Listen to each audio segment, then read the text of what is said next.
Hello friends and welcome back to my channel, Blue Nose Trading. My name is Tori Solis and today I'm going to be testing Rose Quartz Glaze from Penguin Pottery Specialty Glaze Series. I'm going to be testing this glaze on 7 different clay body test tiles as well as on a textured white stoneware mug. I'm happy to let y'all know that Penguin Pottery reached out and sent me lots of their glazes to make test videos for the channel. Penguin Pottery is a small clay business located in Vermont. They include a lifetime warranty with their glazes, which is really rad for them. Penguin Pottery has several amazing lines of glaze, and you can see many of them tested here on my channel, collected in the Glaze Test playlist. This is a Cone 6 glaze that's listed as lead-free, non-toxic, and food-safe. Before I use any glaze, but especially a brand new glaze, it's important to make sure that the glaze is thoroughly mixed. To make sure the glaze is unquestionably mixed up, I would normally use my power drill with an egg beater attachment. This is my favorite way to quickly mix up glazes, but my egg beater attachment doesn't fit well into these smaller sample size jars.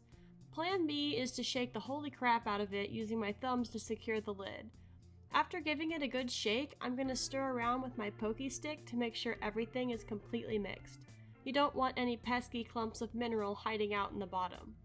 These Penguin Pottery glazes always seem to arrive pretty well mixed, but it's still important to mix yourself to ensure consistency and reliability with every application.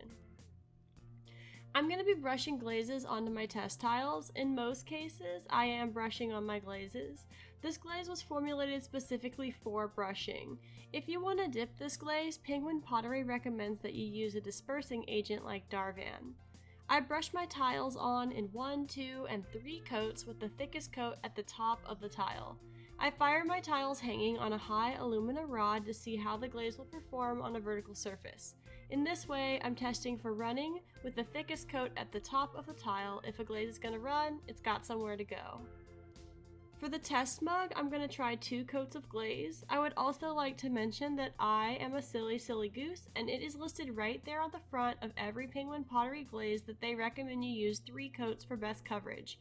So there you have it. I'm still going to test 1, 2, and 3 coats on my tiles just to see, because you don't always have to follow what's recommended.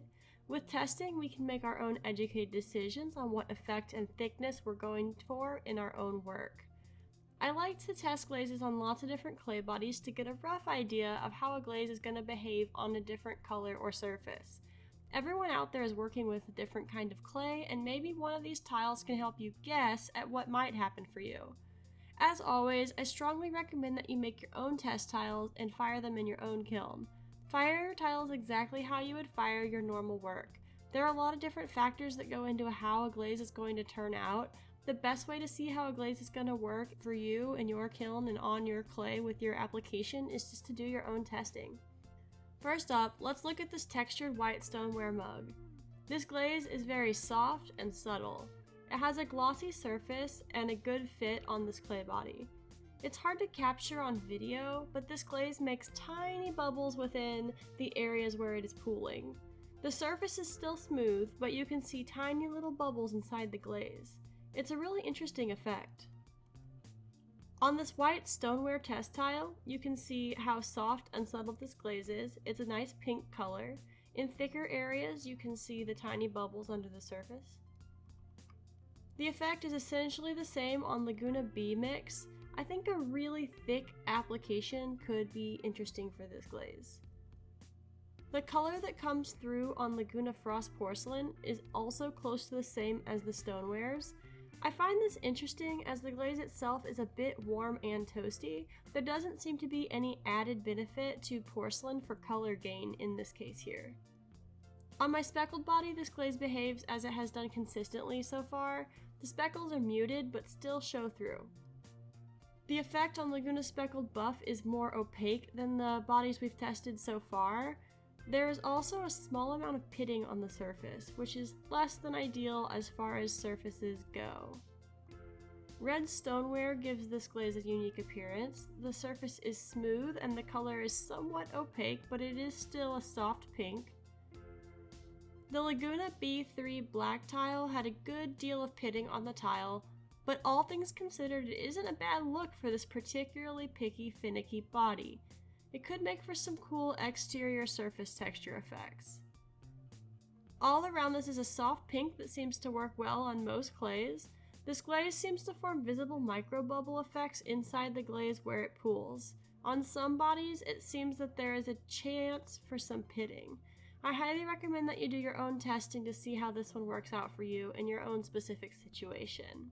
Thank you so much for tuning in this week. I hope you enjoyed learning more about this glaze and can make use of this information in your own studio. If you'd like to help support my channel so I can get more glazes to test for you, consider becoming a member of my channel right here on YouTube. If you'd like to see all of my ceramics that I currently have available for sale, visit my website, bluenosetrading.com. If you'd like to stick around for a weekly art video, be sure to subscribe to this channel, Blue Nose Trading. I post a full-length art vlog every week and daily art shorts. Thank you again to Penguin Pottery for sending me the glazes to make this test video for everyone. Thank you for being here until the end of the video. Remember that you have great ideas that are worth exploring, drink lots of water, and I will see y'all next week.